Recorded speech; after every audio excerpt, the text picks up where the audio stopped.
So this afternoon, our Lab Notes interview goes in a slightly different direction. We're talking about the community, and we have with us Pete Wolf, the Executive Director of Life Science Cares.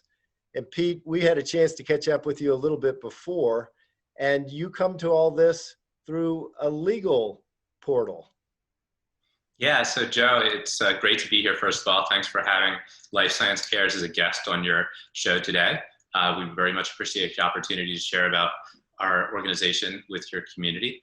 I do come at this from a legal background. One of the things that folks in law school always said is that when you go to law school, you're taught to think broadly and you can do anything with it. I never believed that until now, but in fact, I think that's true. So I started working as a corporate attorney and then moved in-house into the life science community, was general counsel of a couple of biotech companies, and then took some time to think about how I wanted to continue my career and got involved with nonprofits, volunteering my time, and then some talent-based volunteering, and then found the opportunity to get involved with Life Science Cares through some connections in the life science community.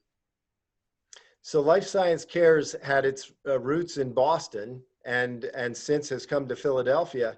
How did you get involved?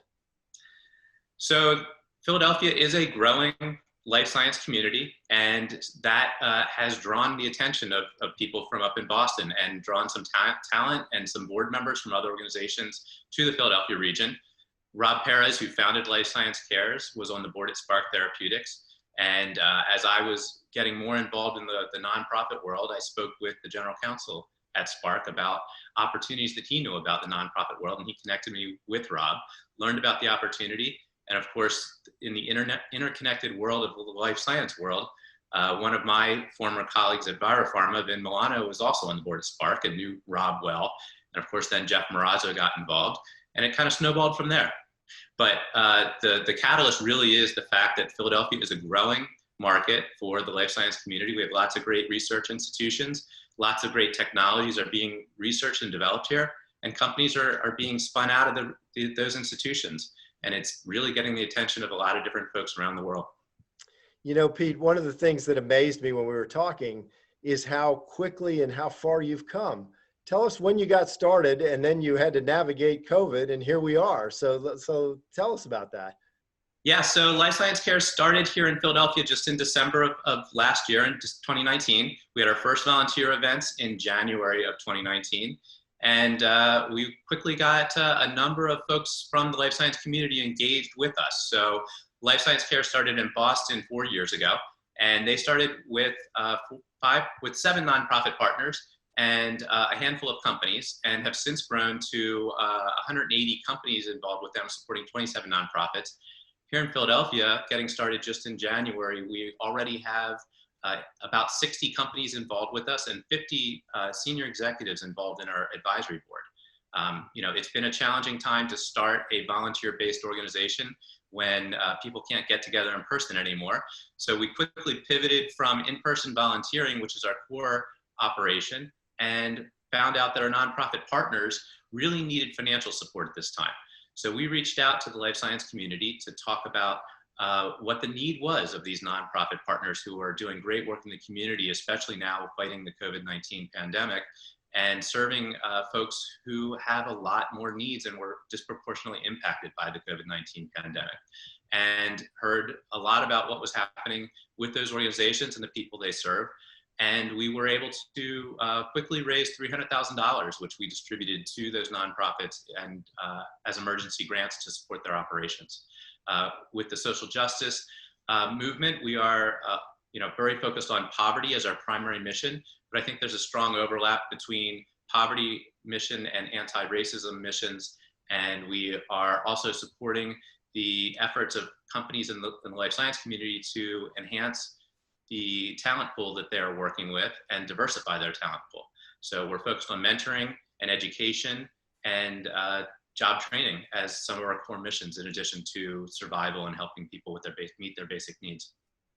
Pete, that's incredible. So congratulations on all that you've accomplished so far. My next question was going to be, what's next and how can people get involved and how can you accelerate your progress? But my breath's already taken away at how fast you're going. So, but anyway, let's look ahead a little bit. What's next? So there's a lot of work to be done. Philadelphia is the poorest large city in the United States of America. So meeting people's basic needs is a tremendous lift. And as many people who can get involved as possible, it will many hands make light work. So getting people involved is what we're all about. That can be through volunteering their time, volunteering their talent, or financial support of Life Science Cares. So we will continue to focus on that. But more importantly, we believe that finding ways that the life science community can get engaged with educational opportunities through mentoring and sharing life experiences and career path information with young adults and students across the region will really pay dividends over time, especially as we start to also think about workforce development opportunities and identify what career paths are needed in this booming life science community. There's been some recent data showing that cell and gene therapy companies are going to be hiring, and there's a lot of opportunities there. And so having a trained workforce, especially folks who are trained and from the community here, would be the best of all possible worlds. Well, that's a terrific story, because you're right, with all the acceleration that's going on in the life sciences, boy, let's eliminate every obstacle to advancing the success of the cluster. So in terms of the specifics, you've talked a little bit about job training, and so what is the connectivity of life sciences? How best can the life sciences companies and leaders contribute to the Philadelphia cluster?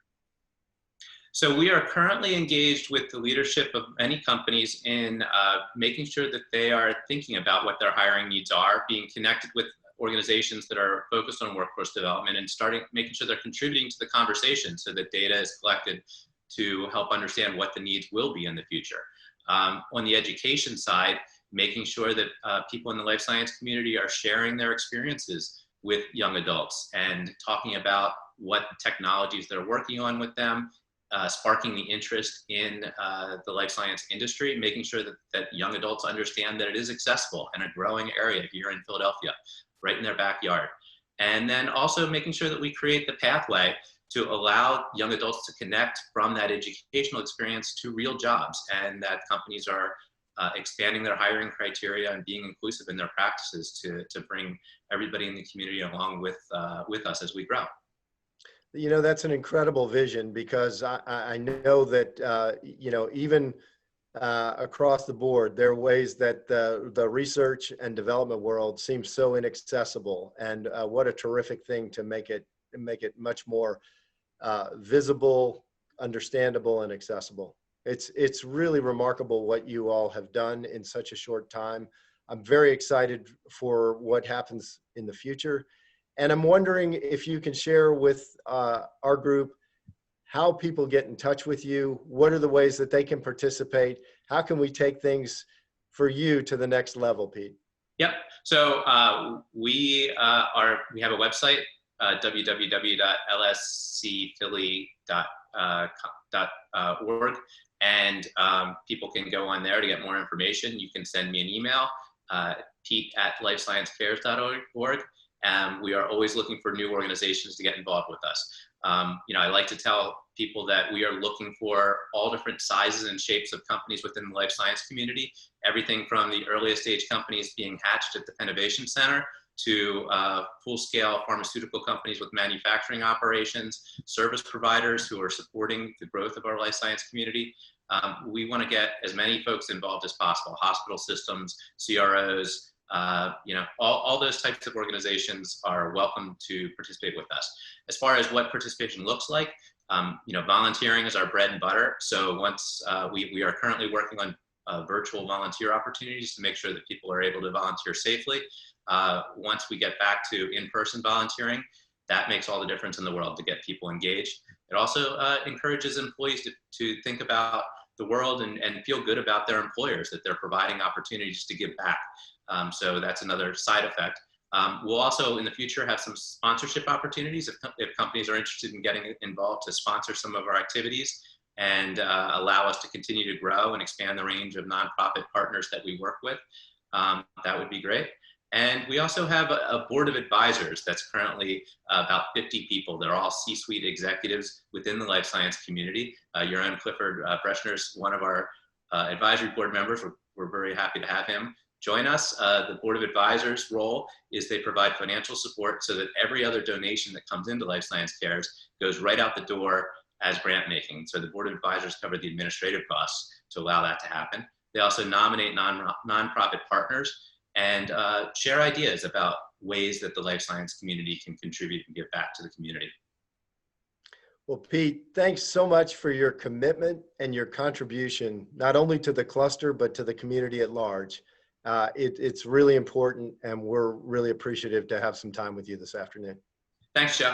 And this is not just me, certainly. We have a fantastic board of advisors already. We're looking for new members to join us, and my board of directors, the fiduciary board, has been extremely supportive as we've been rolling out here in Philadelphia, and we couldn't do it without them.